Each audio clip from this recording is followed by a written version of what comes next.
Hello, everyone, and welcome. My name is Mickey Duzdovich, Senior Programmer here at the Santa Barbara International Film Festival. And today we're going to be discussing the film MLK FBI. And joining us today is Santa Barbara community leader and activist Jordan Killebrew and award-winning director Sam Pollard. Thank you both so much for being here. Thank you for having me. Yeah. Before we get started, I would like maybe if Jordan could tell us a little bit about so for the viewers out there and for Sam, tell us a little bit about his activism and being a community leader here in Santa Barbara. Absolutely. Well, first and foremost, thank you for putting this together. I'm a huge fan of Sam's, and of course the International Film Festival. Jordan Killebrew, I've been involved in many things. I wear many community hats. Most notably is, working with Healing Justice Santa Barbara, which is an iteration of movement for Black lives and uplifting our Black community. At Healing Justice, we simply work for the love of Black people and our most vulnerable. And so a lot of the work comes from our founders, Simone Ruskamp and Crystal Siegert Farmer, who I guess our more notable moment was one of the largest, in my opinion, rallies that we've had in Santa Barbara, which was over 3,000 people at the Santa Barbara Courthouse on May 31st.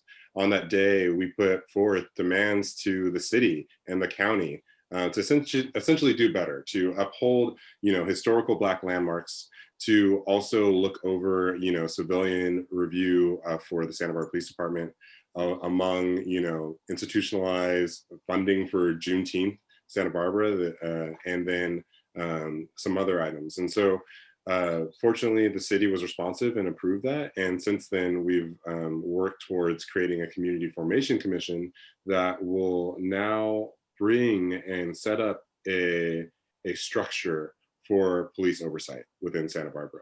And so I'm really grateful for our founders and our collective, because we are really pushing our community to do what's best and what's right for our most vulnerable. And so I feel very honored to be in this position. I feel very honored to be with you all today. Thank you very much, Jordan. The first thing I want to talk a little bit about this film is, and it's a scary thing, is how it mirrors today's America. Watching it's the first thought I had. And Sam, can you talk a little bit about how that could be, and how bringing this film out, it just, it hasn't changed. Time hasn't changed. Well, that's one of the things that's both scary and saddening, is that when you watch this film, it sort of reflects, many of the things that we see happening in America today. And me and the producer of this film and our editor, Laura Tomaselli, and the producer, Ben Hadeen, we never quite knew. We knew the film would resonate today, but we didn't know how impactful it would be even now. So there's a few things that when you watch this film, you can sort of just say, wow, that's still happening in America. So for example, when Dr. King is on the television show and the lady asks Dr. King, don't you feel that these peaceful protests are causing the riots in the city, Dr. King? Well, all you have to do is hear people talk about the Black Lives Matter movement in 2020 and the fact that people are saying on the news, in Congress, don't you think these peaceful protests are causing the riots in the cities? Number one. Number two, the fact that the FBI felt they had to monitor Dr. King because they thought he was flirting with communism because of his relationship with Stanley Levinson. Then you're hearing in 2020, when Trump is on the stump, if you elect these socialist Democrats, they will destroy our suburbs. They will undercut American democracy. I mean, the idea that in 2020, which I find ludicrous, that anyone would say that Joe Biden, is a socialist, is like, don't they know his history for the last 25 years? So this notion that many of the things that we see in this film, about the notion of undermining American democracy, and then the fact that peaceful protests are causing riots in the cities, it's a little scary to see these things still happening and still being talked about today. And then when you see what happened on January 6th with the attack on the Capitol, some people thought this like, oh my God, this is horrible. but it's not an anomaly. It's a part of the American DNA. You know, we can go back in history and look at, as we know, in many Black communities, like in Tulsa, or like the Red Summer of 1919, you know, or the rise that happened in Detroit in the 60s. Anytime people stand up against, you know, what America is supposed to be all about, white people will say, we don't want it to happen. We will tamp it down. We will destroy it. We will lynch people. So it's amazing that you think, you know, we all know that America has changed, but on certain socio-political levels, it's still the same. They're still in lockstep because people have never wanted to come to understanding the reckoning that America's was found on genocide and enslavement of African American people. And Jordan, is there anything you want to add to it? I mean, he he covered that. He did a really good job. Absolutely, but I think it's the parallels is, you know, MLK was not necessarily a popular figure. Like, I think back then, and when I compare that to the Black Lives Matter movement, and when I compare that to whenever his birthday comes around and I see these people posting quotes about MLK, and I'm like, what are you doing? Because you wouldn't have approved of him. You don't, if you don't stand with Black Lives Matter, you can't be posting quotes about MLK. And so for me, there's so many parallels and so many things haven't changed. To Sam's point, I you know, January 1st, January 6th, when that happened, I was you know, not fazed because so much is allowed of white America. So much of is allowed of white America, and it's frustrating. I was more so frustrated that day because I was like, let's look at the pictures of the Black Lives Matter, you know, protests rally 6 months prior, and you have all those guards standing on the steps, and yet they get to waltz in to the Capitol. So it's really frustrating to see how this is continued. I think this film has really showed, like, wow, this nothing really much has changed, in my opinion. Yeah, it's interesting because it touches on in the film a little bit about how the FBI wasn't there when you needed them. Like they're monitoring this whole time, but they're not there. They don't know about the assassination coming up. Yet they have all this. They're not there for the bombings that happen. They're not around. Can you talk a little bit about touching on that, Sam, and why they're not around when all of America needed them at the time, but they're not around? Because they're not around because they didn't care. Yeah. You know, when Cheney, Schwerner, and Goodman were killed, they weren't around. You know, when King was assassinated, you know, it's amazing. Think about it, guys. You know, as Chuck Knox, the former FBI agent, says in the film, every time King and his associates were heading to a city, the FBI was on them 24/7. What does that mean? That means they had agents going to Birmingham, going to Memphis. You know, they had agents bugging the rooms. They had agents following Dr. King and Andy Young and all that. How in the world, with all of that surveillance, they were not aware of someone, if it was James Earl Ray, whoever it was, who had a rifle, who was going to shoot Dr. King? We've seen in the last week, and we already knew this, that the FBI was involved in the assassination of Malcolm X. We know about the FBI's involvement in the assassination of Fred Hampton. You know, the FBI turned a blind eye when it didn't serve their purpose. You know, it didn't serve their purpose. When J. Edgar Hoover in the late 50s and early 60s started COINTELPRO, the counterintelligence program, what was the rationale behind that? To ferret out, to infiltrate, to destroy what they felt were leftist-leaning organizations that they were thought were going to undermine American democracy. And it wasn't only in the beginning in COINTELPRO. J. Edgar Hoover and the FBI was doing it back when Marcus Garvey, you know, was at the forefront of saying America, African Americans should go back to Africa. So, you know, it's interesting also to me that with all the technology and all the ability to communicate and understand what's going on in America, how could the FBI be so flat-footed on January 6th? It never makes sense. It doesn't make sense, you know, because they're flat-footed because when and Jordan says it so correctly. When you see the picture of the National Guard standing in front of the Capitol building when the Black Lives Matter movement was having their rally 6 months before, nobody would have breached the Capitol. Nobody. Not at all. All of a sudden, all these white people, thousands of white people, they able to walk in, do what they want, and they get carte blanche because America still has in this notion that whiteness matters. That whiteness matters. I was watching a movie from 1942, and this young woman was talking to a character played by Alan Ladd because he was telling her she shouldn't be involved with these gangsters.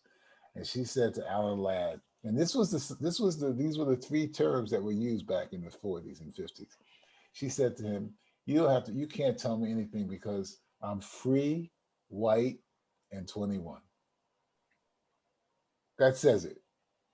That says it all. That says it all. Now, at any point, Sam, did you feel like you were, with creating this film, did you feel like you were finishing the work of the FBI and bringing up this information? Hallelujah. Sure, listen, Ben Hadeen, who's the producer, and myself, we constantly asked ourselves that question. Were we doing exactly what the FBI had been trying to do those many years ago by revealing certain things in this film? And we had to look at ourselves in the mirror. We had to take a look at ourselves in the mirror. I mean, how are we going to handle, should we even handle the idea of the rape allegation? Should we leave it out?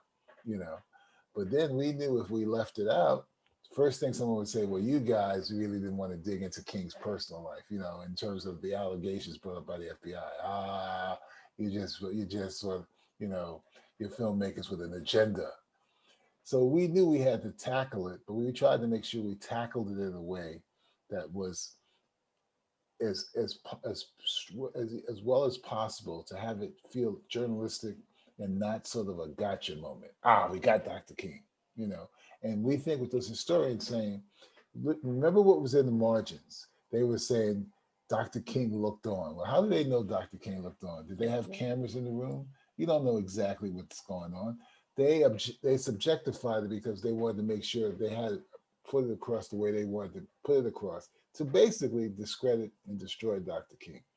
And we all know that Dr. King and Andy Young and others knew that they were constantly being surveilled by the FBI. They knew they were informants in the SCLC, So, it's sure we ask ourselves that question. I think any responsible filmmaker would ask themselves that question, Hopefully, I don't think we did do the work of the FBI. I haven't heard anybody say, let's take down Dr. King statues, or take these names off streets and high schools. So I don't think we did it.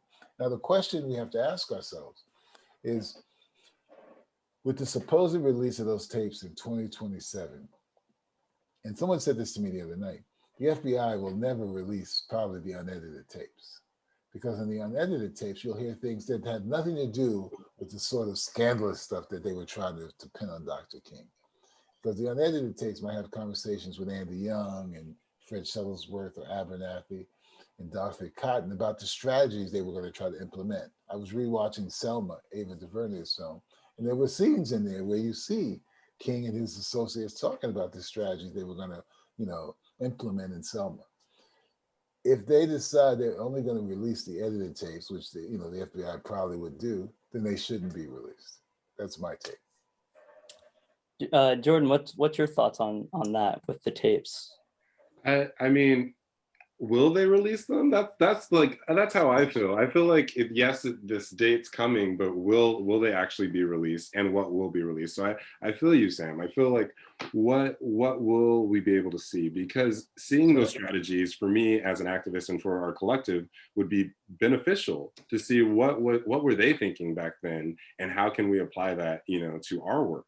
But I think in terms of thinking of these tapes, I'm just very curious what exactly will be released to the public. Yeah, and then I had the second part of this whole film is it's not just about Dr. King, it's also about J. Edgar Hoover and the FBI. I wanted to know a little bit about why did he have such an obsession with Dr. King? Why it was such an obsession to a point that it was almost sickening that this man is just, that's all he's focused on. there's other Well, things going on in the world, but that's all he was focused on was well, Dr. King. I think the obsession has to do with the idea that he's an example of white men in America basically saying, "Oh my God, a black man is standing up." He's basically saying this country should be treating us as equals and not as second-class citizens. Remember, J. Edgar Hoover grew up in a time of entrenched segregation, primarily in the South. Entrenched segregation where black people couldn't walk into restaurants, they couldn't sit at counters, they couldn't drink from water fountains unless they said colored. They couldn't go into bathrooms unless they said colored. They had to go to the back of the bus. You know, it was a segregated society. And for many white people, that wasn't a big problem. That wasn't an issue. That wasn't an issue. Weren't those black people happy? So what? They go back into their communities. Aren't they happy? What do they want to be equal to us for? It wasn't. So he was basically, and the other mindset too was the empowerment that he saw of Dr. King is the same fear that it's like sexualizing black men to the degree of says, oh my God, they have power, they have sexual power, they have oratorial power. They're going to destroy us, they're going to take us over. And I think that's where it all comes from. I mean, you see the sequence we're talking about, how black people were presented in the media, in the cartoons, in Griffith's Birth of a Nation. I mean, if black men were morphed in Hoover's head like Stephen Fetchit or Willie Best, or women like Butterfly McQueen, that was fine. But all of a sudden, this is a man who's basically galvanized masses of people to come to Washington. That had to be frightening. That had to be scary. Oh my God, what's America coming to?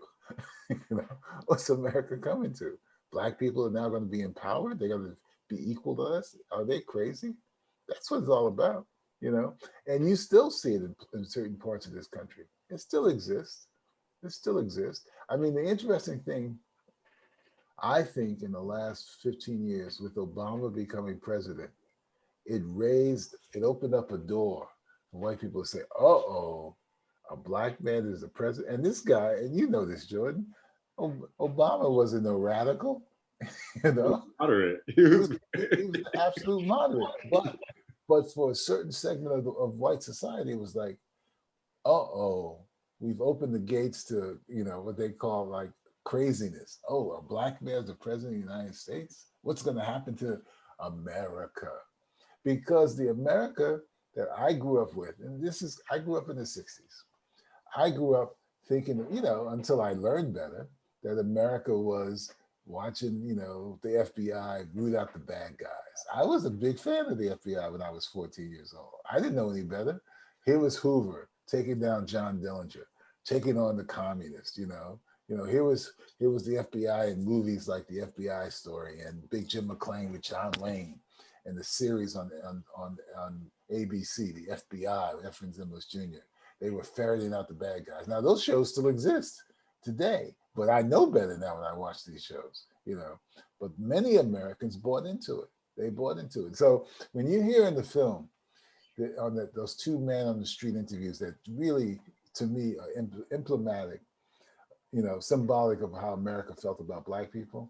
When the black white guy says, Hoover says King is bad, but in my mind, he's 10 times worse, right? That's one perspective.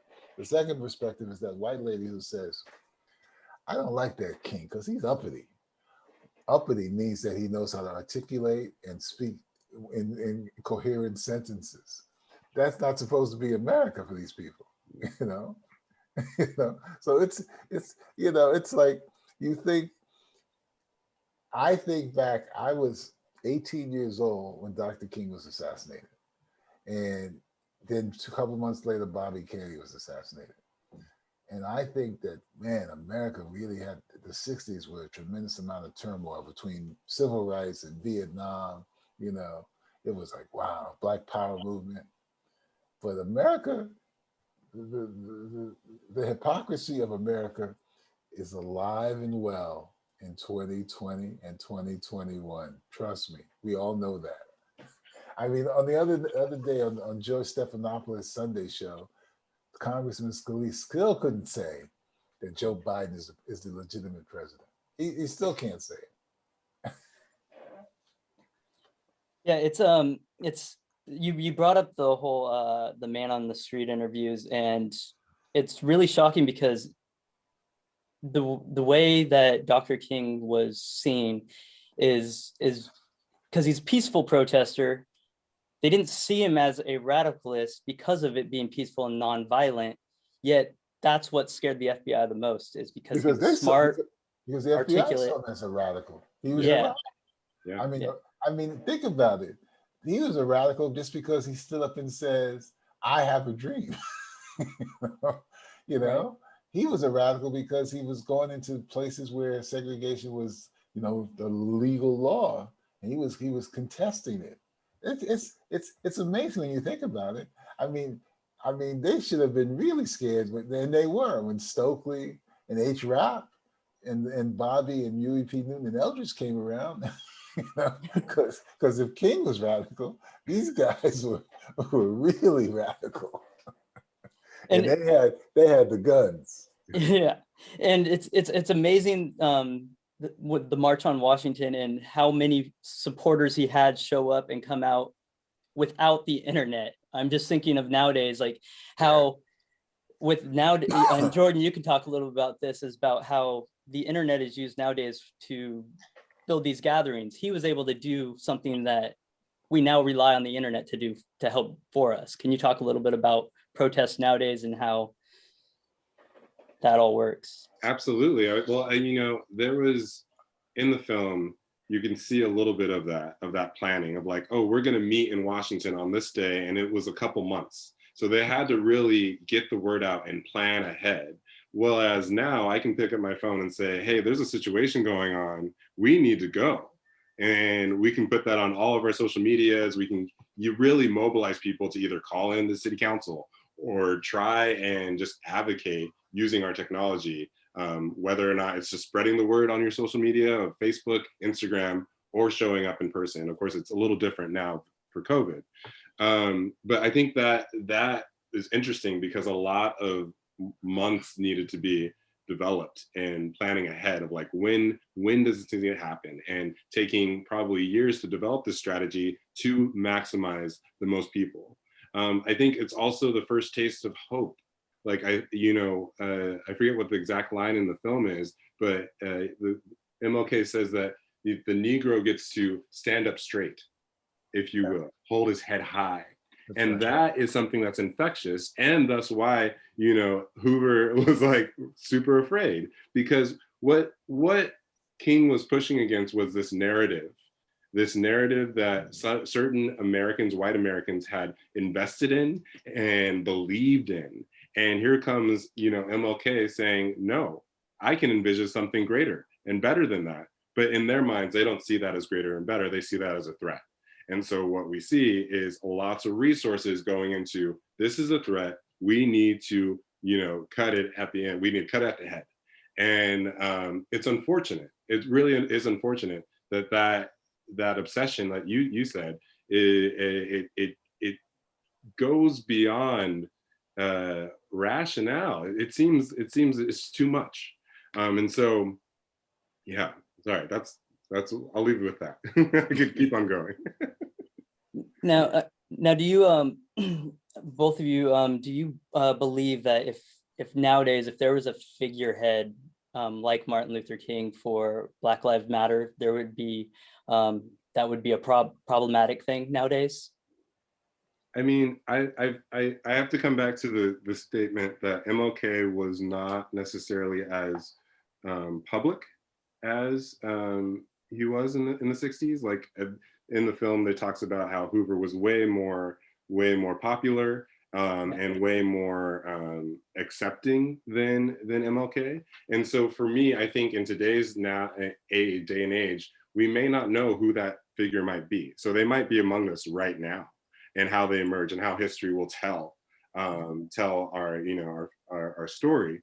So I am hopeful that there are those people out there, but I hope that it's recognized more as a collective, that there's a lot more people that are working, because MLK had so many people that were working with him. And so I just hope that a collective of the group of people that are working towards justice are acknowledged in the future.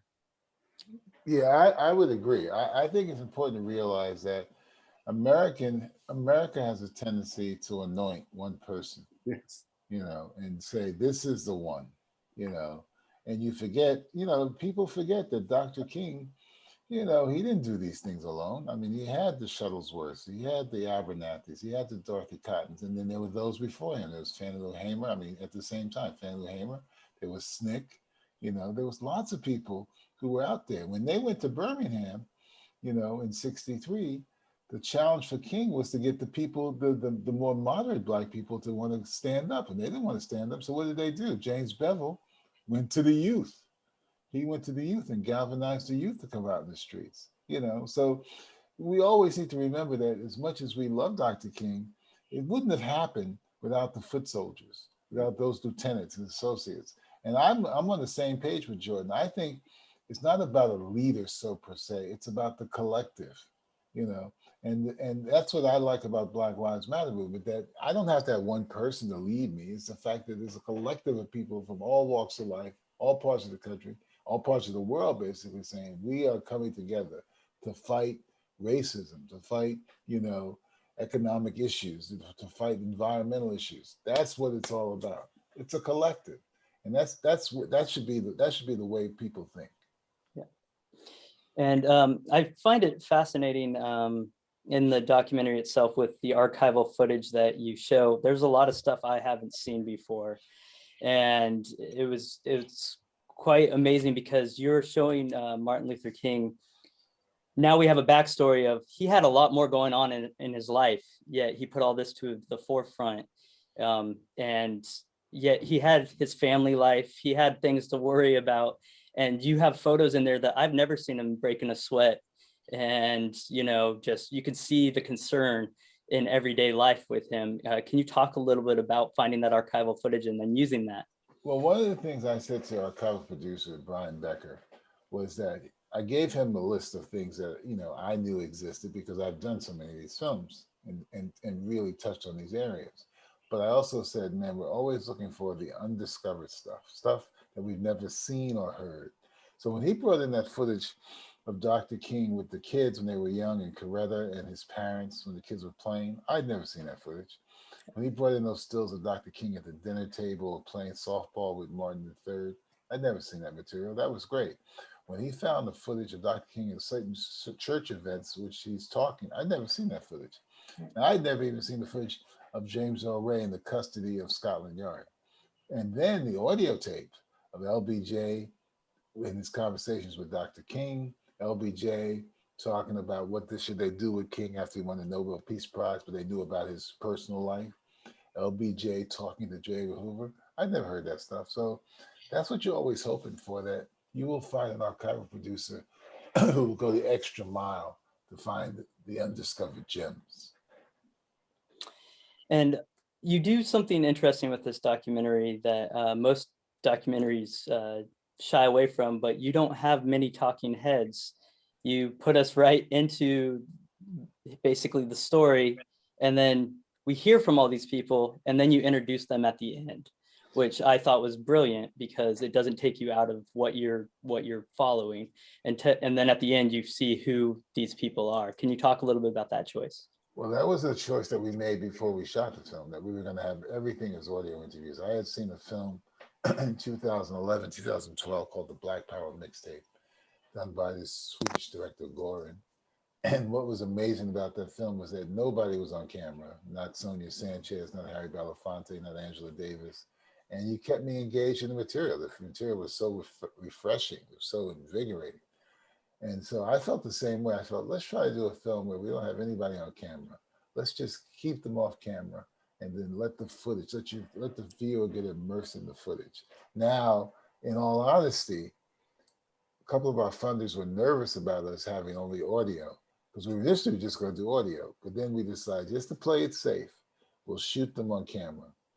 And the idea of revealing them in the epilogue, I have to be frank, wasn't my idea. It was our editor, Laura Tomaselli. She one day sent us a cut, and all of a sudden when we got to the epilogue, pop, Dave Garrow's on camera. Chuck Knox is on camera, Clarence Jones is on camera, Andy Young. I said, wow, that works. Very effective. Very effective. I thought it was very effective. I mean, the only one we didn't have on camera was Comey because he was just an audio interview, James Comey.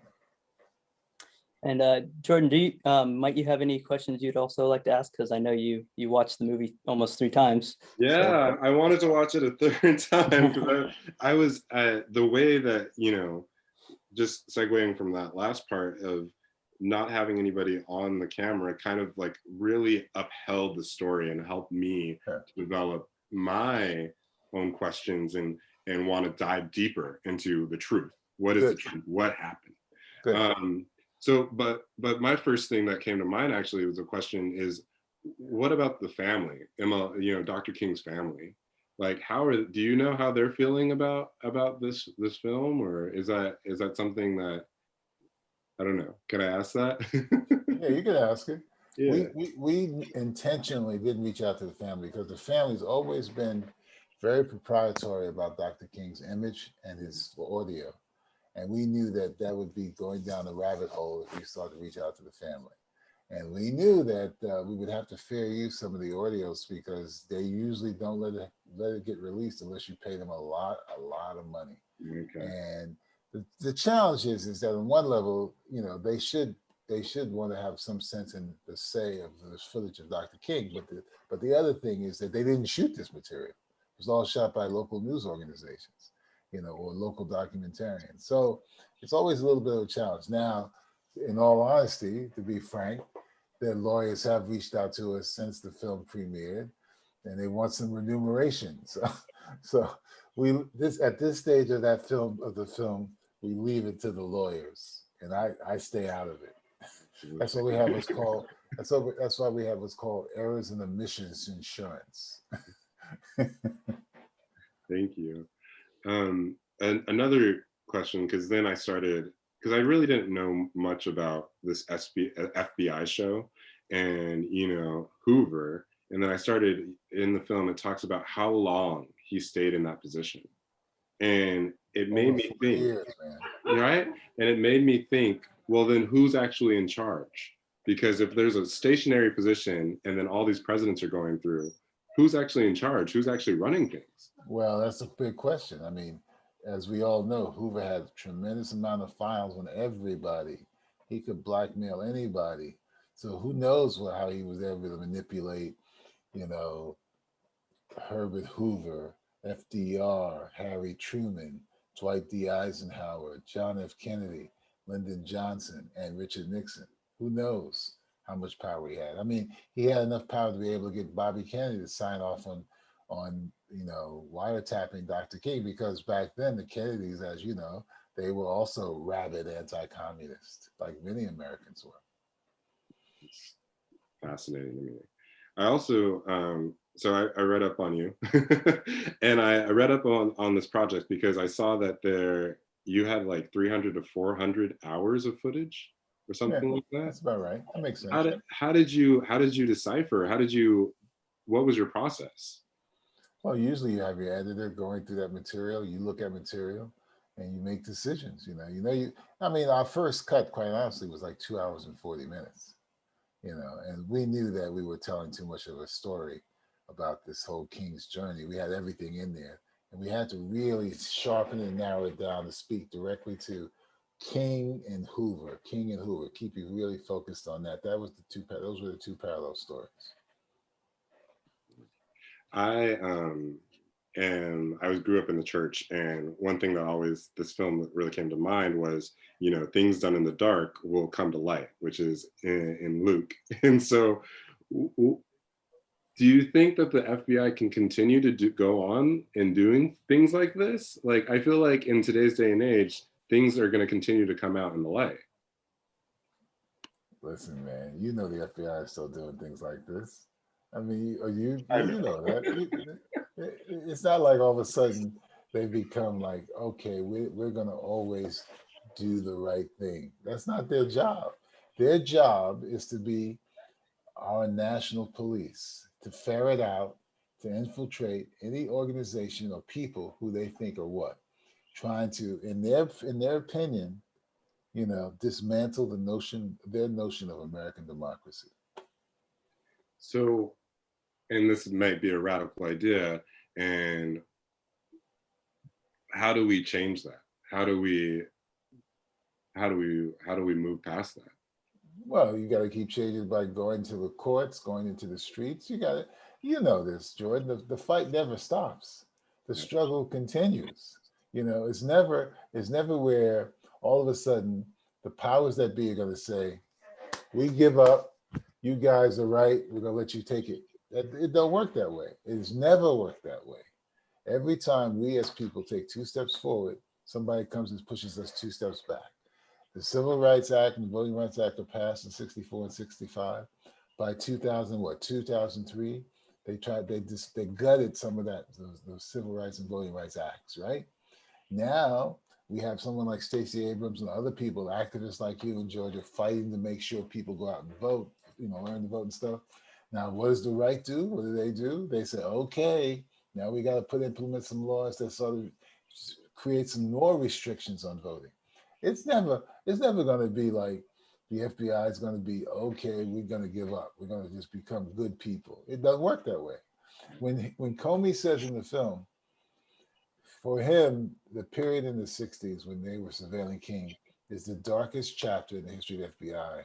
No, it's not. Yeah, I was like, no, it's not. We're not fooled. We're not fooled. Don't. I mean, to me, Comey was a bit of a Boy Scout. I mean, if he believed, here's a guy who believed that he could figure out Trump, So it's always, the struggle always is going to continue, man. It never stops. That's just the way of the world. That's what life's all about. Struggle. Absolutely. I think one of my final questions is, again, the FBI going above everything to uphold this narrative. And then what we see is the several narratives, because some things that happened in the film, I was like, oh, I knew about that. And then my partner, who identifies as white, was like, I never knew about this. I didn't know about this. And it really painted how we have these two separate narratives. And do you feel at some point that we can all get on the same page? If you want to, it's one of those tricky things, Yeah, it's one of those things, folk guys, where the lens that we see the world is not going to be the lens that other people see the world. What's amazing to me is sometimes even today, when some white people says, well, I didn't know that was happening in America. That says it all. Yeah. In 2021, some people are still saying, well, I didn't know that happened in America. And when someone says to me, well, the police were justified in having that shooting, it's like, what? It's how you see the world. Absolutely. It's how you see the world. Just go back and listen to some of these Congress senators at the second impeachment trial, and their perspective on the world. Their perspective on the world. It's always amazing, man. It's never dull when you hear someone say, well, he didn't really incite anything. These people were outliers. Well, okay, really? Really?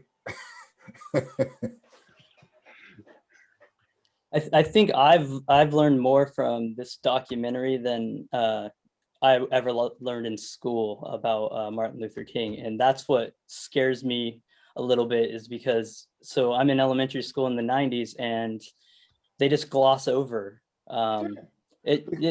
here's a speech. It was amazing. So that's what you learn about. And that's what these films should do. They should force us all to go back and read all different aspects of the history and see the different perspectives on history. It's like when I was growing up, I thought the Reconstruction was terrible. It was like, it was carpetbaggers going into the South and taking away the wonderful lives of Southern white people because of those damn movies I saw. Reconstruction was probably one of the most important periods for African American people. But the way they've tailored it, the way they shaped it, the way they wrote about it, you know, it becomes like, oh, it was horrible, you know. Right. I mean, I did an interview on this series called Why We Hate. I was in South Carolina, you know, where the gentleman shot the people in the church. And I interviewed this guy, and he came to the interview, guys, with his Confederate flag, you know, and this guy was in his 30s, and he was a total believer in the idea and the philosophy of the Confederacy. Oh, it wasn't about slavery, he says. You know, it was about justice for us Southerners who want to hold on to our way of life. Wait a second. Well, didn't that mean slavery? No, not for my parents. We didn't have slaves. You know, no, it did. It did. You know, that's the power of media. That's the power of media, how it can really brainwash you. Because you go down south now, and people still say that it was the fight of the Confederacy to save the South. You know? Heritage, not hate. That's what they say. That's so, right.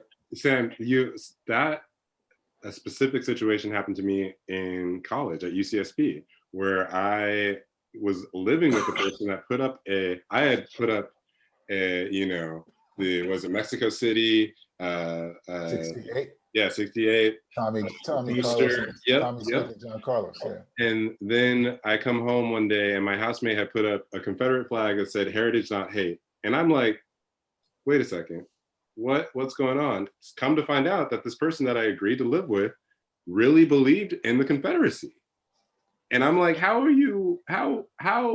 why are you living with me? Like, what's going on? And so it's amazing, because these things are happening. These things continue to happen, and we have to work harder. Yeah. All right. Yeah, it's very interesting in the sense that history is always rewriting itself, and what people remember is always changing.